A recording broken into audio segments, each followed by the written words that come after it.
Welcome to the Parenting with Impact podcast with your hosts Elaine Taylor-Klaus and Diane Dempster, co-creators of ImpactParents.com, an online community, award-winning blog, and service organization helping parents all over the world to raise complex kids become capable, independent adults. Hi everyone, Elaine and Diane here, and we know that you want your complex kids to grow up to be happy and independent, and yet you're not always sure how or when to help with that. In this podcast, we'll encourage you to collaborate with all kinds of complex kids and support them in navigating life and learning. And we'll interview leading experts from around the world, as well as parents in our own community, talking about how training for parents actually helps these complex kids. We'll talk about the issues we hear parents struggling with all the time and how a coach approach can support and empower your amazing young people. We won't tell you what to do. We're going to help you figure out how. So let's move on to the next conversation.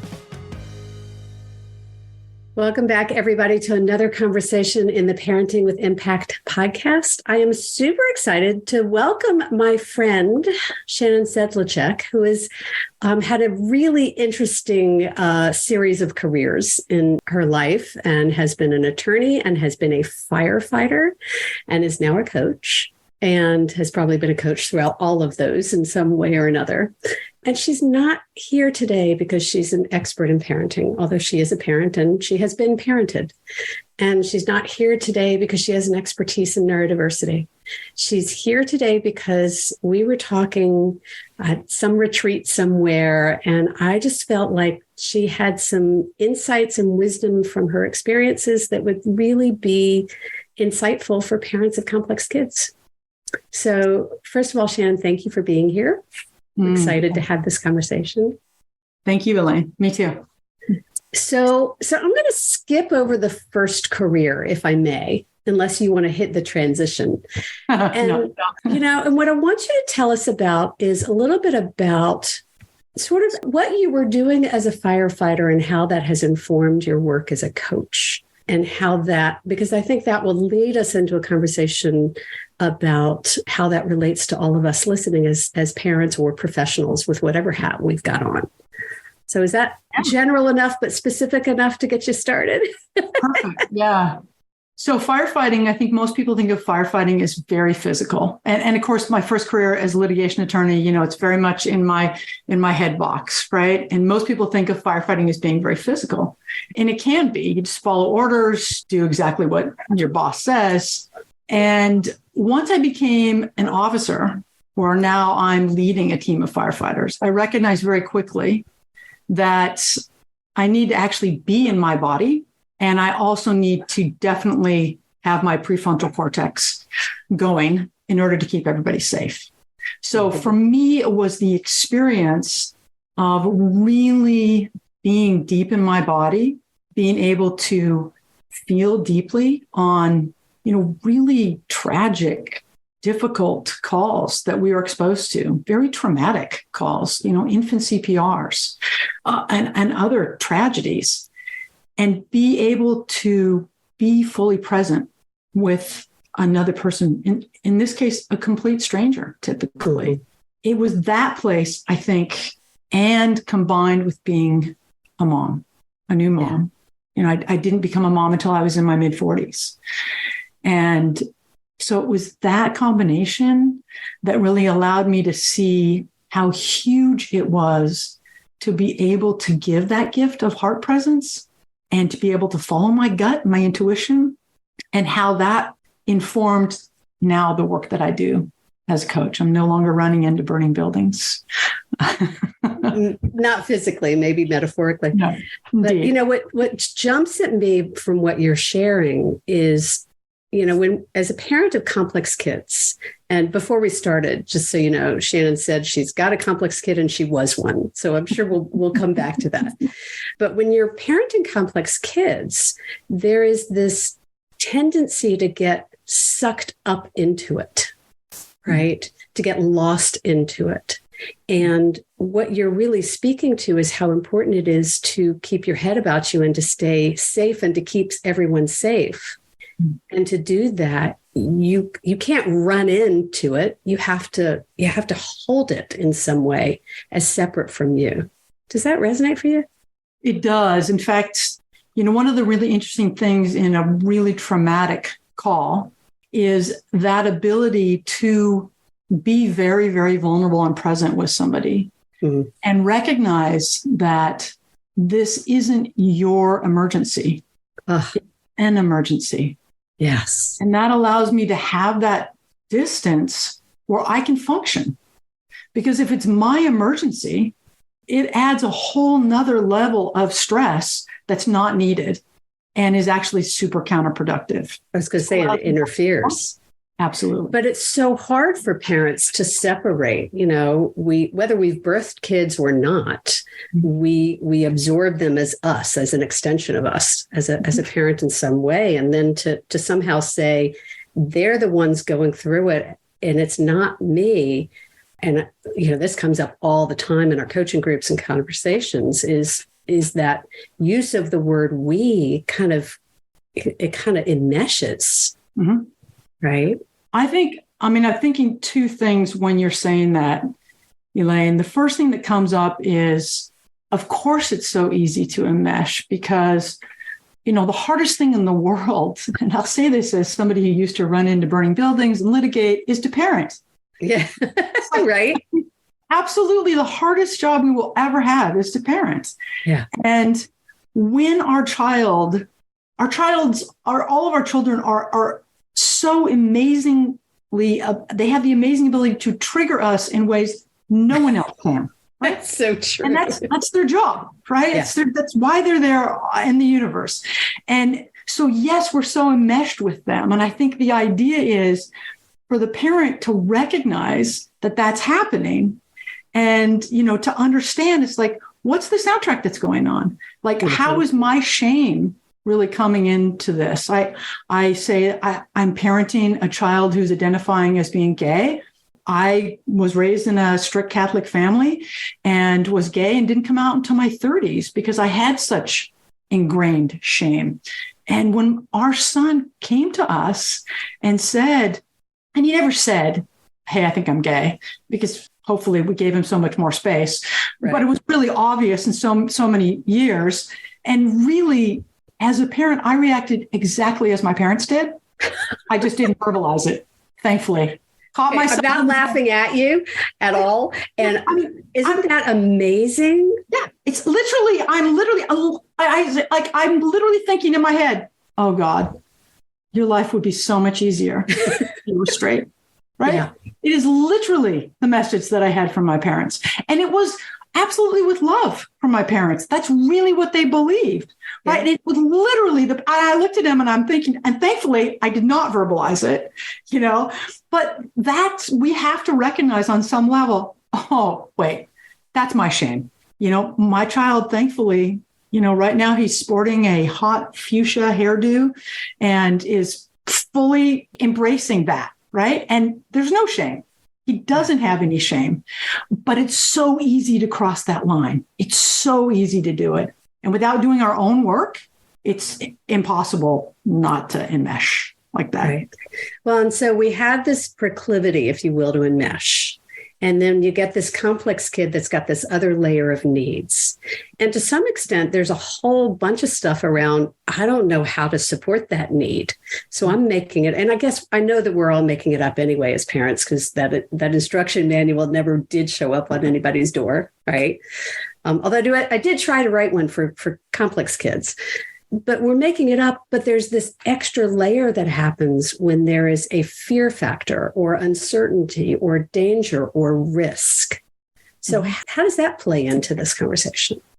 So I'll use a firefighter metaphor. Everybody's running out of the building because there's a fire, and it's our job to put all of our safety equipment on, and we never run into a building. It's very un-Hollywood. We actually are super vulnerable, and we literally crawl in. If it's super hot, we're crawling in on our bellies, not even on our hands and knees. And we have a specific job to do. It might be to find somebody in the building. It might be to put the fire out. It might be to search a room. No matter what it is, we just get the job done. So you're not sent in to figure out. No. When you're sent in, there's a specific job you're sent to do. Mm-hmm. Yeah. Yeah. And you just figure it out. No is not even on the table. Unless there's a safety issue, you don't leave with a no. You complete your job to the best that you can on that day, in that moment, during that emergency. That is just like parenting to me. Yeah. We crawl in on our bellies. We do the best that we can in that moment, and then we crawl out. Well, but you said something key in there that I really want to highlight, which was unless there's a safety issue. Right. Yes. So you take the time. I know you do it quickly, but you take the time to put on all that equipment. You take the time to assess what's going on. So it's not at exclusion of your own safety. Your safety actually comes first. Oh, yeah. As a firefighter, you learn very quickly. If you become the emergency, it is the most shameful thing that you can do as a firefighter.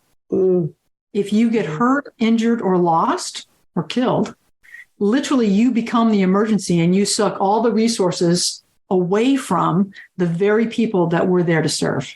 It literally is the worst thing that you can do as a firefighter. And so you're absolutely right.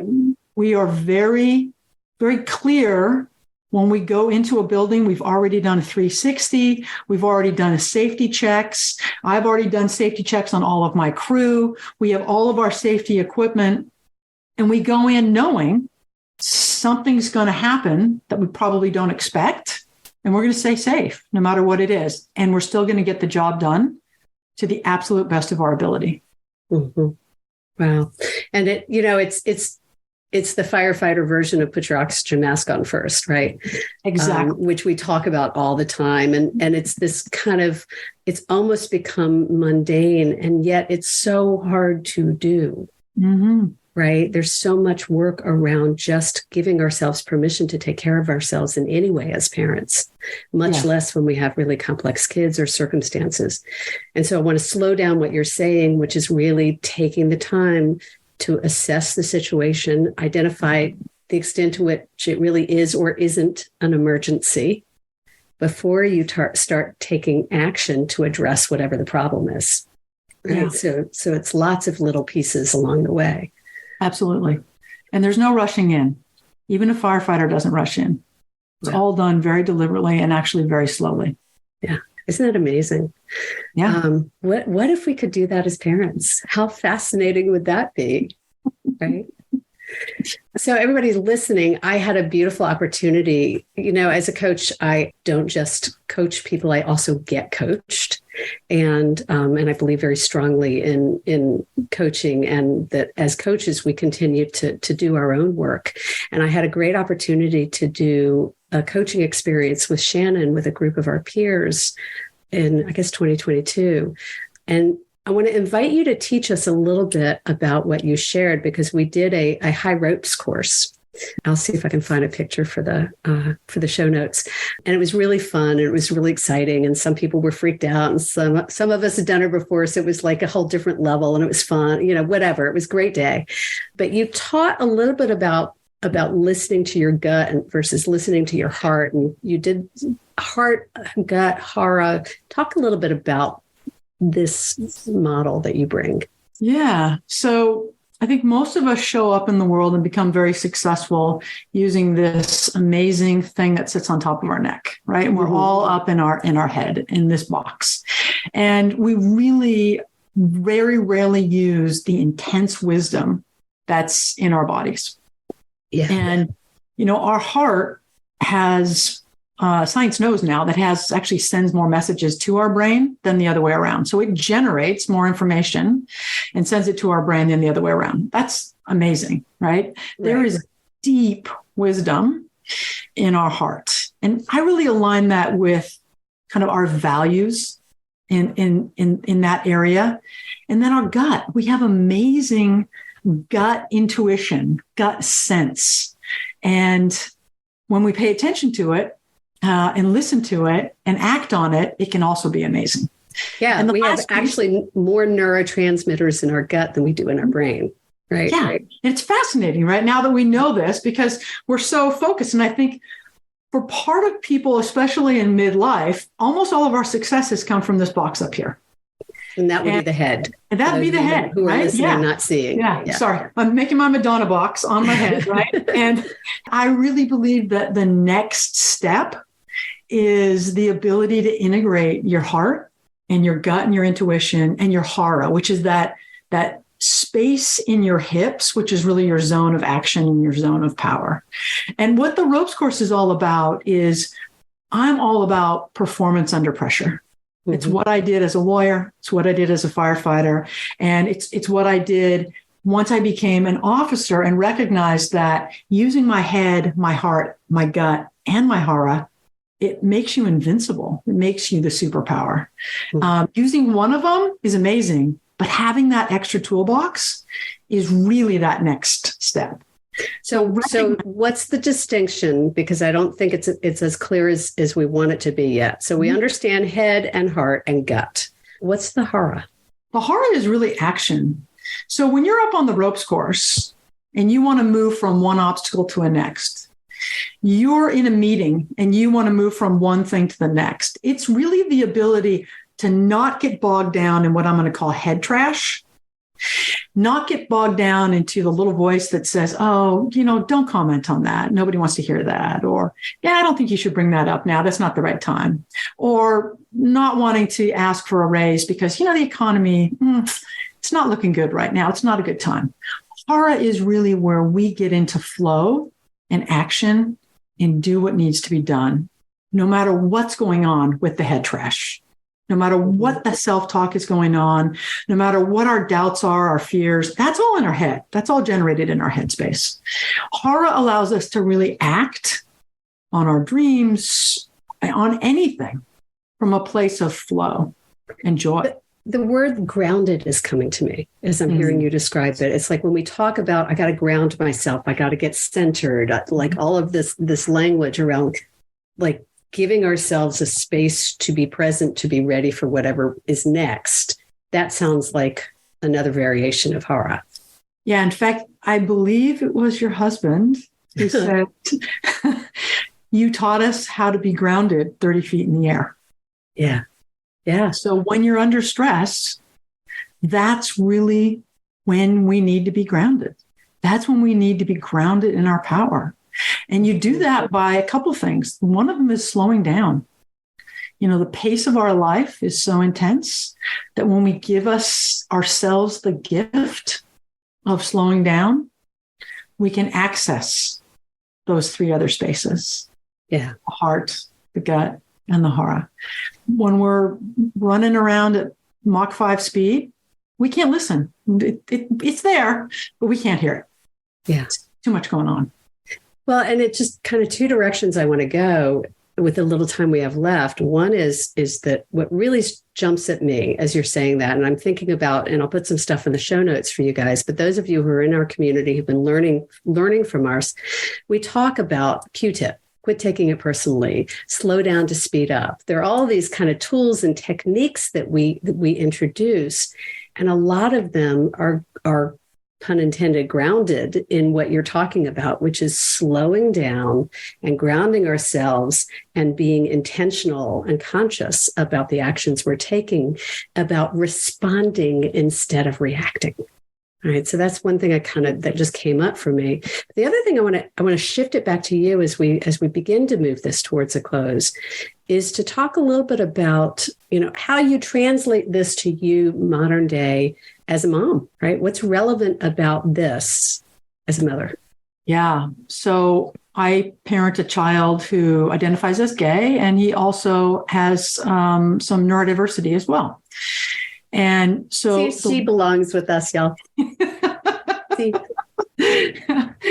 And the way this is directly applicable to how I parent is that my child, just like all of our children, can really trigger me in how he shows up.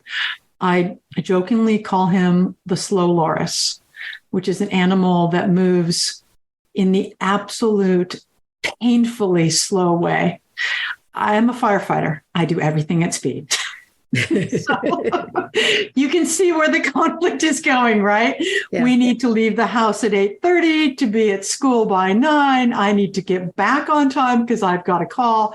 And you can see where this is going. This is and if you're going to rush him, he's going to start going slower, not faster. Of course. Exactly. Yes. Exactly. So it is slowing down and having a conversation with him about, hey, last week I noticed that we did not get out of the house anywhere close to being 8:30. We maybe left at 9, and I missed my first calls. What can we do this week? How can we do this differently?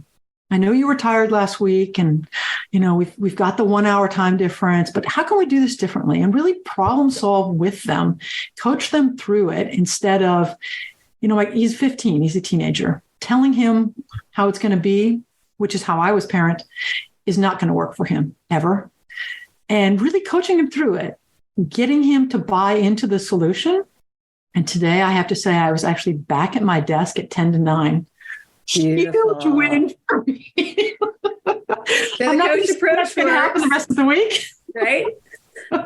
So in our language, we talk about it in terms of collaboration, and that's exactly what it is. It's moving into collaboration. It's problem solving consciously, and it's making sure that you're getting buy-in. So there was something in it for him. Yes. Right. It wasn't just about you. Yeah. And again, not only taking care of myself, but also, we're a big believer in adult timeouts. Yeah. And I have the luxury of having a wife who I can tag team. If it's time for me to have a timeout and I'm just not showing up in the way I want to show up, I have the luxury of tapping out and saying, you know what, I need to walk the dog right now. Yeah. I need to go down and ride the bike, whatever I need to do. Yeah. And, we all understand what that means. And that's a luxury. Sometimes you don't have that luxury. And I understand that. But that's something else that we use in our family. It's, kids get timeouts. Yep. So do we. And adults need to tap out.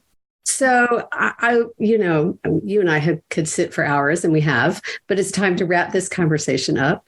Tell people how they can find out more about you or how they can reach you. Well, my website, for one, which is Shannon Sed, SHANNON, Sed, SAID.com. And we'll have it in the show notes, so you don't have to spell it out. Perfect. Yeah. And then my email, Shannon@insightfulfirefighter.com. Yeah, I'd love to hear what landed. And if anybody has any questions.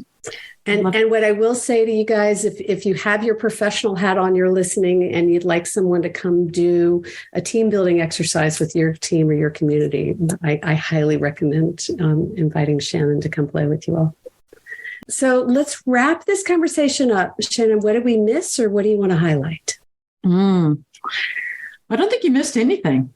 I think it was great. I don't think I can add anything. Cool.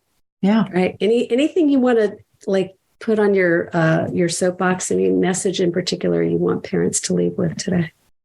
Maybe it leads into the quote of the message. One of my favorite quotes is from Joseph Campbell, the heroic journey guy, who says, the cave you fear to enter contains the treasure you seek. The cave you fear to enter contains the treasure you seek. Beautiful. I just know in my life, the conversations that I have struggled with having or avoiding, once I was brave enough and had the courage to have those conversations and to enter those caves, not only did I have immense relief, but my life became infinitely better. I love that. And I encourage parents to think about, what am I resisting? Where do I not want to go? What do I not want to talk about? And sometimes it's about, what's the conversation I want to have that I don't know how to help other people have it with me. We do a lot of work around taking aim on the conversations I want to have, like you did with your son. Yes. And knowing that there are strategies and techniques and things that you can do to move into those things that are not said, because the stress of that, of not saying it, can be so powerful, can be so difficult. So I love that. Yeah. And to lean into the support. Elaine, you have an amazing community. And oftentimes I think parents, especially parents who have complex kids, really need a lot of love and support. So lean into that. And there's a lot of shame around getting it. Going back to that initial conversation. right? I shouldn't need it. And so I should figure this out on my own. Yeah, I get that. Yeah. Get that. Yeah. All right, my friends. Shannon, thank you so much. Lieutenant Shannon Sedlacek, everybody. Thank you for being with us. Thank you for what you're doing and how you've brought this work into the world. It's beautiful to witness. And thanks for sharing yourself with my community. You're very welcome. Thanks for inviting me. I hope that I provided some useful tips and some love to your audience. Yeah, absolutely. To those of you listening, check in with yourself. How's it going? What'd you take away from today? What's one insight that you want to take forward from this conversation into your week? And as always, thanks for what you're doing for yourself and for your kids. At the end of the day, it makes an enormous difference. Take care, everybody. Have a great week. You've been listening to the Parenting with Impact podcast with Elaine and Diane.